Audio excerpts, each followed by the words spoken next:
রাস্তা দিয়ে যেই যায় খোলা জানলা উঁকি মেরে দেখে কে একজন সারাক্ষণ গদি আটা কাঠের চেয়ারের টেবিলে দু ঠ্যাং তুলে গালে হাত দিয়ে বসে থাকে।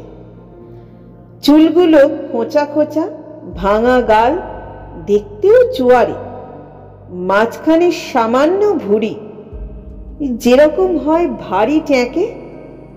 বেড়া ভেঙে ভাবনা ঢুকলে সম্ভবত দেয় সে খোঁয়ারে। চোখে যদি চশমা থাকতো, হাতে যদি ধরা থাকতো বই, কিছুটা আন্দাজ করা যেত হয়তো লোকটার স্বভাব। বাইরে থেকে কে কি বুঝবে, কার সাধ্য পাবে তার থই। গড়গড়ার নল হাতে থাকলে তবু দেখাতো নবাব, পাছে ধরা পড়ে যায় রাখে না সে কোথাও টিপসই। তবে কি নিজের সঙ্গে চলে তার সওয়াল জবাব? সে খোঁজ রাখে না কেউ, লোকচক্ষে সে শুধু দৃশ্যই।